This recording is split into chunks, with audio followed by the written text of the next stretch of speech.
కృష్ణకర్ణామృతం చేశాడు. నాకు ఆ కృష్ణకర్ణామృతం అంటే అసలు ప్రాణం.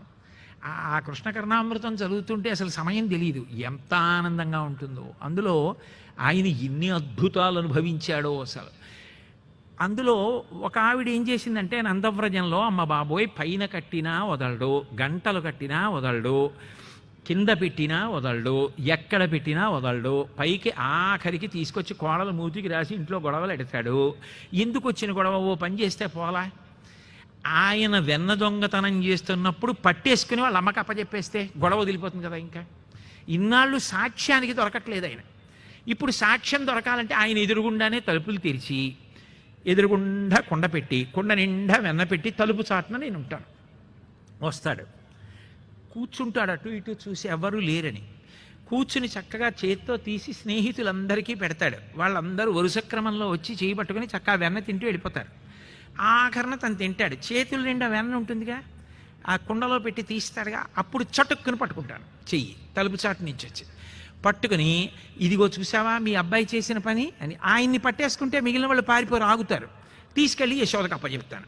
మా అబ్బాయి దొంగతనాలు ఏం చేశాడంటోందిగా అనుకుని ఆవిడ తలుపు చాటున నించుంటే ఈయన చూశాడు, ఇదేమిటి అందరూ దాచుకుంటారు కదా, ఈవిడ దాచుకోవడం మానేసి తలుపులు తెరిచి ఎదురుగుండా కుండ పెట్టి కుండలో వెన్నెట్టింది ఏమిటి? మానాస్పదమైనటువంటి విషయమే, అయినా మన కార్యక్రమం మంది, ఎదురుగుండా పెడితే మనం ఎందుకు వదిలేయాలి అని చెప్పి ఆయన లోపలికి వచ్చాడు. లోపలికి వచ్చి జాగ్రత్తగా వెన్న తీశాడు, పిల్లలకి పెట్టేస్తున్నాడు. ఒక్కొక్కరు వస్తున్నారు, ఆ వెన్న తీసుకుంటున్నారు, వెళ్ళిపోతున్నారు, తింటున్నారు. ఆఖరణ ఈయన ఏం చేశాడంటే ఆ వెన్న తీసి ఇలా నోట్లో పెట్టుకోబోయాడు. ఆవిడ ఏం చేసిందంటే చటుక్కుని చెయ్యట్టుకుని. ఇప్పుడు చెయ్యట్టుకుంటే పిల్లలు ఏం చేయాలి? ఇలా చెయ్యి తప్పించుకోవాలి, తప్పించుకుని భయపడాలి. ఈయన భయపడకుండా అన్నాడు. ఆవిడ తెల్లపోయింది, ఇదేమిటి భయపడకుండా ఇలా అంటాడేంటి అని. ఆవిడ చూద్దాం ఏమంటాడని కస్త్వంబాల అంది. ఎవరు నువ్వు అంది. తన పేరు కదా చెప్పాలి, దొంగతనం చేసినప్పుడు మధ్యలో వాళ్ళ అన్నయ్య పేరు ఎందుకు? ఆయన ఎక్కడ చదువుకుంటున్నాడు చక్కగా. బలానుజ, బలరాముడి తమ్ముడు అన్నాడు. మీ అన్నయ్య పేరు ఎందుకు? దొంగతనం చేసింది నువ్వు, మీ అన్నయ్య పేరా అనుకుని కస్త్వంబాల బలానుజ కిమిహతే అంది. ఓహో బలరాముడి తమ్ముడివా, నీకు పేరు లేదే, సరేలే ఇక్కడికి ఎందుకు వచ్చావు అంది. ఆ చేయి పట్టుకుని అంటే ఆయన ఒకసారి ఇలా చూసి, ఓహ్ మన్మందిరా శంకయ, మా ఇల్లు అనుకున్నాను కాదా. అమ్మ బాబోయ్ మీ ఇల్లు అనుకున్నావా, అనుకుని వచ్చావా, కుండలో చెయ్యెట్టావా, వెన్న తీసావా, తీసేసి అందరికీ పంచిపెట్టేశావా, పైగా నిర్భయంగా ఎవరు నువ్వు అంటే బలరాముడి తమ్ముడిని అన్నావా. మన్మందిరా శంకయ, మా ఇల్లు అనుకుని వచ్చానంటున్నావా, పోన్లే మీ ఇల్లు అనుకుని వచ్చావు, పోన్లే ఏదో పొరపాటు పడ్డావు. యుక్తం తం నవనీత పాత్ర వివరే హస్తం కిమర్థం యసేహే. ఈ వెన్నకుండని తెలుసు కదా, ఈ వెన్నకుండలో చెయ్యి ఎందుకు ఎట్టావు?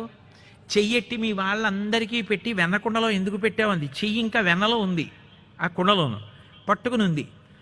ఆయన అన్నాడు, అమ్మా మాత కంచనవత్సకం మృగయితుం మాగా విషాదం క్షణ ఇత్యేవం వరవల్లవీ ప్రతివచ కృష్ణస్య పుష్ణాతునః. చెయ్యి పట్టుకుని వెన్నకుండలో చెయ్యి ఎందుకు పెట్టావు?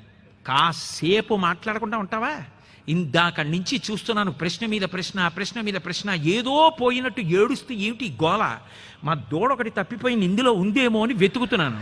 ఇప్పుడు ఆ దూడ చటుక్కుని దూకి పారిపోతే మళ్ళీ ఎక్కడికని పరిగెత్తను? ఎందుకు అలా అరుస్తావు? మాట్లాడకుండా ఉండలేవా? దూడని వెతుకుతున్నాను అన్నాడు. దూడని కుండలో వెతుకుతున్నావా అని ఇలా అంది, పారిపోయాడు. తన చెయ్యి పట్టుకున్నటువంటి ఆనందవ్రజంలో ఉన్నటువంటి స్త్రీని అంత గడసరి మాటలతో ఏమార్చిన కృష్ణ పరమాత్మ మమ్ము కాపాడుగాక. కృష్ణస్య పుష్ణాతునః అని లీలాశకుడు కృష్ణకర్ణామృతంలో అయ్య బాబోయ్ ఎన్ని శ్లోకాలు ఎంత అనుభవించాడు మహానుభావుడు. కస్త్వంబ